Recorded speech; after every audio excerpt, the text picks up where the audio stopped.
Bismillahirrahmanirrahim. Assalamu alaikum. Welcome to the online classes of Noor School and College, Mansehra. Dear student, before starting our today lecture, I would like to ask a few questions. My first question is, student, what is shell and subshell according to Bohr atomic model?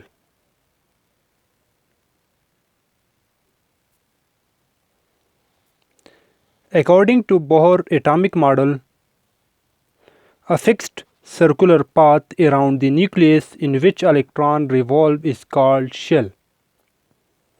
While shell or energy level is divided into subshell or sub-energy level, which are called subshell.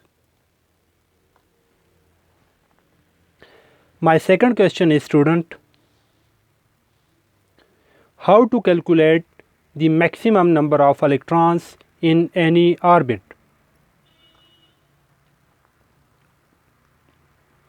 Dear student, the maximum number of electron in any particular shell or orbit is given by the formula 2n square. In this formula, the value of n is 1, 2, 3, 4 and so on. My third question is, student, what are the maximum number of electrons in S, P, D and F subshell?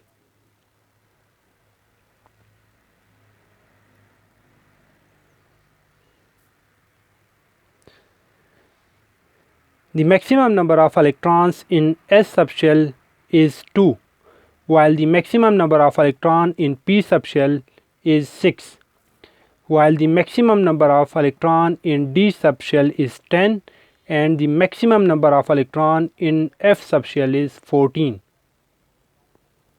My last question is, student, how many subshell are there in K, L and M shell?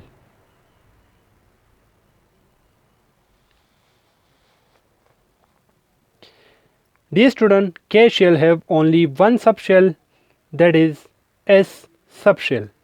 L shell have two subshell, that is S and P subshell. Similarly, M shell have three subshell, that is S, P and D subshell. Now student, आज के lecture में हम electronic configuration को discuss करेंगे. Electronic configuration होता क्या है और किसी भी एलिमेंट्स का अगर एटॉमिक नंबर गिवन हो तो उसका इलेक्ट्रॉनिक कॉन्फ़िगरेशन किस तरह फाइंड आउट करेंगे. इसके अलावा हम आइसोटोप्स को भी डिस्कस करेंगे. तो पहले स्टार्ट करते हैं student, what is electronic configuration. Definition of electronic configuration. The distribution of electron in shell and subshell is called electronic configuration. इलेक्ट्रॉनों को शेल और सबशेल के अंदर डिवाइड करना, उनको डिस्ट्रीब्यूट करवा देना, उनको इनकी अरेंजमेंट करवा देना एक्चुअली इलेक्ट्रॉनिक कॉन्फ़िगरेशन कहलाता है. अब डियर स्टूडेंट, ये जो इलेक्ट्रॉनिक कॉन्फ़िगरेशन है ये सर्टन रूल के अंडर होता है. रूल को समझने के लिए स्टूडेंट हम इसकी एक्सप्लेनेशन देखेंगे. याद रखिएगा student, the electrons are filled in different sub energy level according to Aufbau principle. इलेक्ट्रॉनों को शेल और सबशेल के अंदर डिस्ट्रीब्यूट करवाने के लिए हम अफबाउ प्रिंसिपल को यूज़ करेंगे. फर्स्ट ऑफ ऑल स्टूडेंट, ये अफबाउ प्रिंसिपल क्या है. वैसे तो स्टूडेंट हमें दिखने से ऐसे मालूम होता है कि ये किसी साइंटिस्ट या केमिस्ट का नाम है, लेकिन ये हमारे पास कोई साइंटिस्ट का नाम नहीं है, बल्कि अफबाउ प्रिंसिपल, अफबाउ एक जर्मन वर्ड है जिसका मतलब है बिल्डिंग अप और construction. Basically Aufbau is a German expression which mean that building up or construction. For example student, आपने अगर किसी भी बिल्डिंग को, किसी भी दीवार को लेट सपोज आप लोगों ने खड़ी करनी हो तो उसके लिए आप क्या करते हैं, ईंटों को रखते हैं। ठीक है, एक ईंट रखा, उसके ऊपर दूसरी ईंट, उसके ऊपर तीसरी ईंट। डी स्टूडेंट, याद रखिएगा हमेशा अफबाउ प्रिंसिपल हमें ये कहता है कि हमेशा आप लोगों ने इलेक्ट्रॉन्स को सबसे पहले उस सबशेल के अंदर ऐड करना है जिस सबशेल की एनर्जी सबसे कम होगी। फिर से रिपीट करवा रहा हूँ स्टूडेंट, इलेक्ट्रॉनों को सबसे पहले उस सबशेल के अंदर आप लोगों ने पुट करना है जिस सबशेल की एनर्जी सबसे कम होगी, और उसके बाद इलेक्ट्रॉनों को हायर एनर्जी वाले सबशेल के अंदर पुट करना है।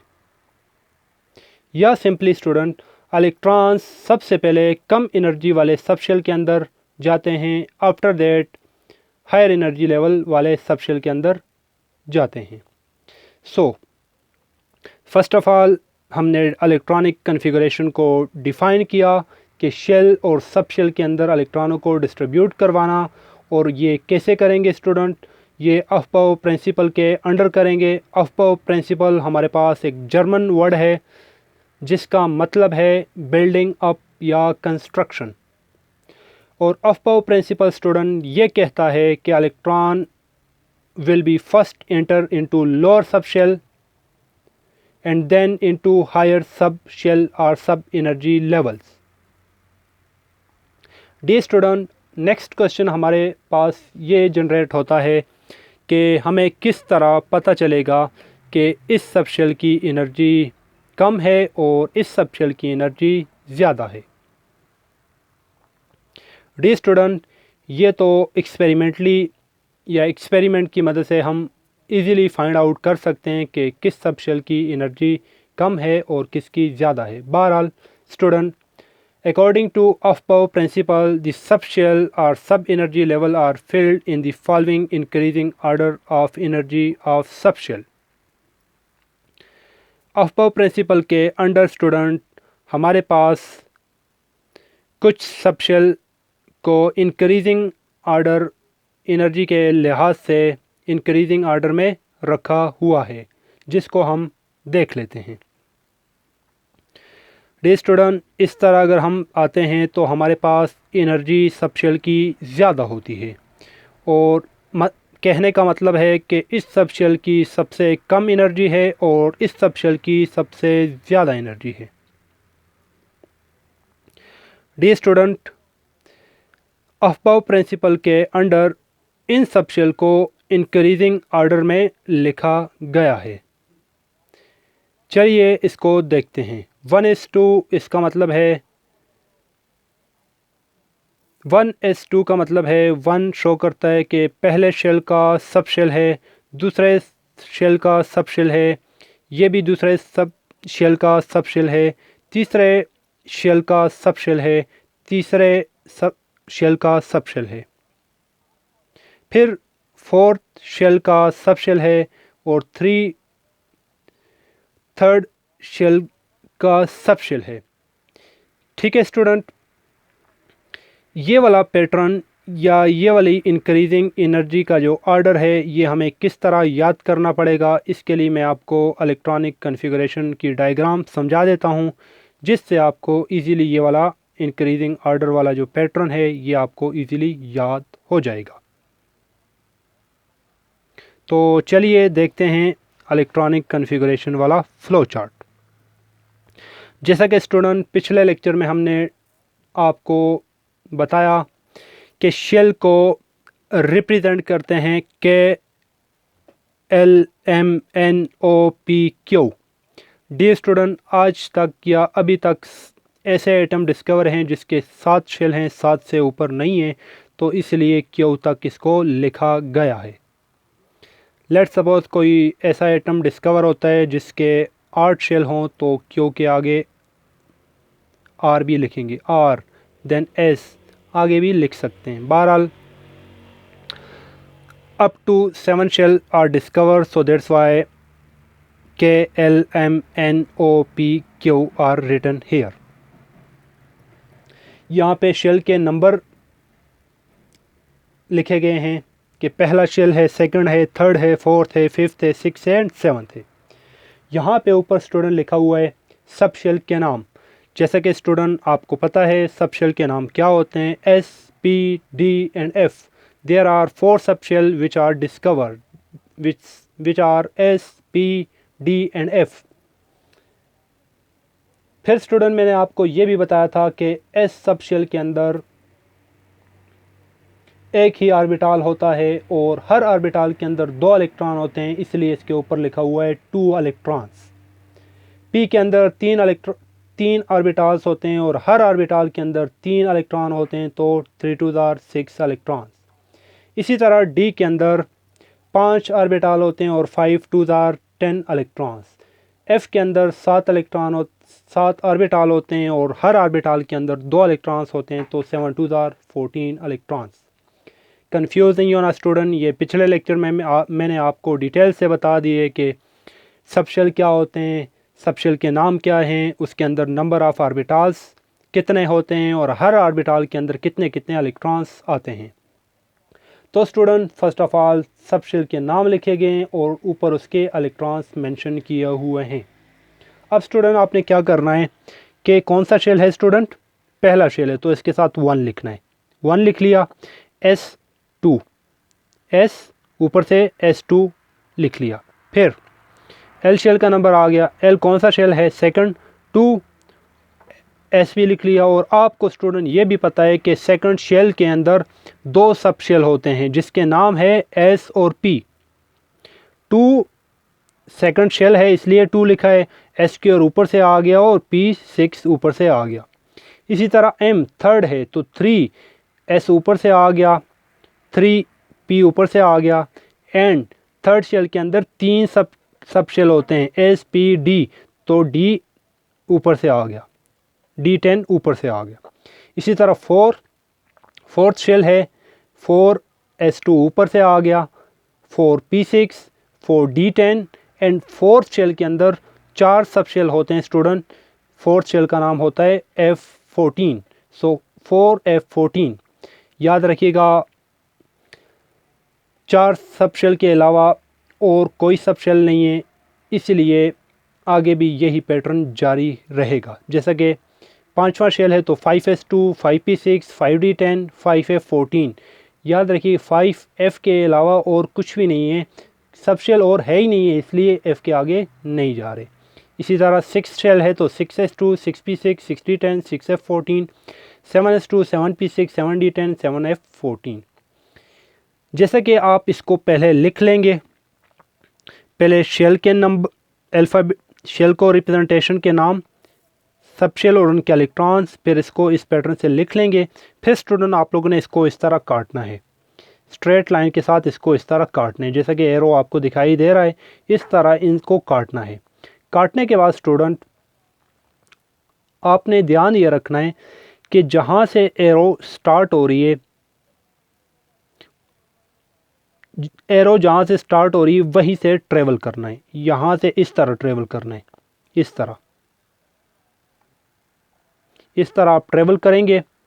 इस तरह ट्रेवल करेंगे तो 1S2, मैं ज़रा आपको लिखवा रहा हूँ, 1S2, फिर एरो यहाँ से ट्रेवल हो रहा है तो 2S2, फिर इसके बाद ये 2P6, 2P6 के बाद 3S2, 3S2 के बाद 3P6, 3P6 के बाद 4S2, 4S2 के बाद 3D10, 3D10 के बाद 4P6, 4P6 के बाद 5S2। ये आप आगे भी इसी तरह जाएंगे। और डियर स्टूडेंट ये पैटर्न सेम वही पैटर्न है जो कि अफबॉ प्रिंसिपल ने यहाँ पे हमें बताया गया, 1S2, 2S2, 2P6, 3S2, ये वही पैटर्न है। ये कहाँ से आया हुआ है स्टूडेंट, ये यहाँ से जनरेट हुआ है। ये पैटर्न आपने याद नहीं करना स्टूडेंट, इसको बस स्टूडेंट आपने समझना है कि इस पैटर्न को किस तरह बनाया जाए। उम्मीद करता हूँ आपको ये पैटर्न का फ्लो चार्ट समझ आ गया होगा। डी स्टूडेंट, आपने इसके ऊपर प्रैक्टिस करनी है, 1-2 बार ख़ुद बनाना है, इसके बाद आपको ये 100% क्लियर हो जाएगा। अब स्टूडेंट, इस पैटर्न का हमें फ़ायदा क्या है? इस फ्लो चार्ट से हम किसी भी एटम्स की इलेक्ट्रॉनिक कन्फिगरेशन को ईजीली फाइंड आउट कर सकते हैं। फॉर एग्ज़ाम्पल स्टूडेंट, मेरे पास एक एलिमेंट गिवन है सोडियम, जिसका एटॉमिक नंबर है 11। अब मुझे बोला जाता है कि सोडियम की इलेक्ट्रॉनिक कन्फिगरेशन ड्रा करें। Draw the electronic configuration of sodium. So how we can draw? We can easily draw by using this flow chart. Dear student, sodium के अंदर 11 इलेक्ट्रॉन से आपने इलेक्ट्रॉन्स पूरे करने। 1s2, first of all 1s2, फिर 2s2, 2s2 के बाद 2p6, 2p6 के बाद 3s2 आता है। ठीक है, 6 + 2 10 11 12, सॉरी 6 + 4 = 10। यहाँ तक ये ऊपर जो लिखे जाते हैं ये इलेक्ट्रॉन्स होते हैं स्टूडेंट। 6 और 4 10। अगर हम 4s 3s2, 2p6 के बाद क्या आता है 3s2। अगर यहाँ मैं 3s2 पुट करता हूँ तो नंबर ऑफ इलेक्ट्रॉन कितने हो जाएंगे? 12 हो जाएंगे। लेकिन मुझे कितने चाहिए? 11 चाहिए। तो आखिरी सबशेल में मैं अपनी मर्ज़ी से पुट करूँगा 3s1। बस ये आपके पास इलेक्ट्रॉनिक कन्फिगरेशन हो गया। अब स्टूडेंट, इसी तरह आपको एलिमेंट गिवन होंगे और कहा जाएगा कि इन एलिमेंट्स की इलेक्ट्रॉनिक कन्फिगरेशन फाइंड आउट करें। एक और एग्जांपल मैं देता हूं स्टूडेंट। फॉर एग्जांपल क्लोरीन है Cl, जिसका एटॉमिक नंबर है 17। इसकी इलेक्ट्रॉनिक कन्फिगरेशन क्या होगी? 1s2, 2s2, 2p6, 10 हो गए। 2p6 के बाद क्या आता है 3s2। इसके बाद क्या पुट करना चाहिए? 3s2 के बाद 3p6। अगर 3p6 करता हूं स्टूडेंट तो 18 हो जाएंगे इलेक्ट्रॉन्स। 6 + 4 10, 10 + 2 12, 12 + 6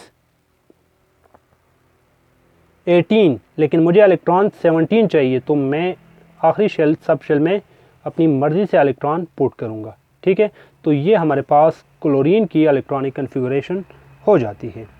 उम्मीद करता हूँ स्टूडेंट आपको इलेक्ट्रॉनिक कन्फिगरेशन वाला टॉपिक कंप्लीट समझ में आ चुका होगा। एक और एग्जांपल देता हूँ student, last example neon, atomic number is 10। इसकी electronic configuration 1s2, 2s2, 2p क्या करेंगे 2p6 है। 6 करूँगा या 5? इलेक्ट्रॉन पूरे करने 10, तो 10 करने के लिए p में कितने इलेक्ट्रॉन आते हैं 6, तो 2p6 ही पुट करेंगे। 6 + 4 10। So this is electronic configuration of neon. उम्मीद करता हूँ स्टूडेंट आपको इलेक्ट्रॉनिक कन्फिगरेशन वाला टॉपिक क्लियर हो चुका है। नेक्स्ट टॉपिक की तरफ जाते हैं स्टूडेंट। हमारा नेक्स्ट टॉपिक है isotopes. It is also very important question. याद रखिएगा स्टूडेंट, इलेक्ट्रॉनिक कन्फिगरेशन वाला टॉपिक जो है बहुत ही इंपॉर्टेंट है। बोर्ड के एग्ज़ाम में एटलीस्ट 1 या 2 क्वेश्चन इसके ऊपर ज़रूर आते हैं। Dear student, first of all, what is isotopes? Before discuss about isotope, जैसा कि स्टूडेंट एटम्स होते हैं, एटम्स के अंदर इलेक्ट्रॉन्स होते हैं, प्रोटॉन्स होते हैं और न्यूट्रॉन्स होते हैं। फॉर एग्ज़ाम्पल मैं एलिमेंट्स को यहाँ से निकालता हूँ। फॉर एग्ज़ाम्पल कोई एक और साइंटिस्ट है, वो एलिमेंट को, हाइड्रोजन को निकालता है अमेरिका से। तो स्टूडेंट ये देखा गया कि फॉर एग्ज़ाम्पल मैंने यहाँ से कोई एलिमेंट डिस्कवर किया, तो उस एलिमेंट्स के अंदर जो एटम्स हैं उनमें कुछ एटम का मास डिफरेंस है और कुछ एटम का मास डिफरेंट है। तो ऐसे एटम स्टूडेंट, एक ही एलिमेंट के एटम जिनके मासेस डिफरेंट हो लेकिन एटॉमिक नंबर सेम हो, उन एटम्स को बोलते हैं आइसोटोप्स। फिर से रिपीट करवा रहा हूँ student, atoms of the same element having same atomic number but different mass number are called isotopes. एक ही एलिमेंट के एटम्स जिनके एटॉमिक नंबर सेम हो लेकिन उनके मास नंबर डिफरेंट हो उनको बोला जाता है आइसोटोप्स। या इसकी बहुत ही सिंपल डेफिनेशन अगर हम करें, atom of same element having same number of protons and electrons but different number of neutrons are called isotopes. ऐसे एलिमेंट एक ही एलिमेंट के एटम्स जिनके नंबर ऑफ प्रोटॉन्स और नंबर ऑफ इलेक्ट्रॉन्स सेम हो लेकिन नंबर ऑफ न्यूट्रॉन्स डिफरेंट हो उनको बोला जाता है आइसोटोप्स। उम्मीद करता हूँ आइसोटोप्स की डेफिनेशन क्लियर हो चुकी होगी। Next student, origin of word isotopes. Isotope का वर्ड्स ग्रीक वर्ड से आया है जिसका मतलब है iso mean same and topes mean place. Iso mean same and topes mean place, जिनके प्लेसेस सेम हो, ये वर्डिंग मीनिंग इसकी आ जाती हैं। 12 स्टूडेंट, आइसोटोप्स की प्रॉपर्टीज़ क्या क्या होंगी? याद रखिएगा स्टूडेंट, आइसोटोप की फ़िज़िकल प्रॉपर्टीज़ डिफरेंट होती है जबकि इसकी केमिकल प्रॉपर्टीज़ सेम होती है। हम इंशाल्लाह नेक्स्ट लेक्चर में इसको डिटेल से देखेंगे कि क्यों हमारे पास फ़िज़िकल प्रॉपर्टीज़ डिफरेंट होती हैं और केमिकल प्रॉपर्टीज़ सेम होती है। तो डी स्टूडेंट, आज के लेक्चर के अहम मेन पॉइंट्स को हम एक बार फिर रिवाइज करते हैं। Dear student, in the today lecture we discuss first of all about electronic configuration. Electronic configuration is the distribution of electrons into shell and subshell is called electronic configuration. Electronic configuration को student ऑफबाउ principal के under find out करते हैं। What is Aufbau principle? Aufbau principle is a German expression which means building up or construction. According to Aufbau principle, electron will first enter into lower subshell and then higher subshell. Third main point is isotopes. Atoms of the same element having same atomic number but different mass number are called isotopes. Fourth main point is properties of isotopes. Physical properties of isotope are different but chemical properties of isotope are same. And example of isotopes are protium, deuterium and tritium, which are isotopes of hydrogen. These are student some of the main point of today lecture. Now student, come to the homework. Dear student, आपका homework ये है कि आपने सारे lecture को अपने worksheets के ऊपर लिखना है और एक काम और, बल्कि स्टूडेंट आपने फर्स्ट 20 एलिमेंट्स की इलेक्ट्रॉनिक कॉन्फ़िगरेशन को भी अपनी वर्कशीट के ऊपर लिखनी है। थैंक्स, अल्लाह हाफिज़।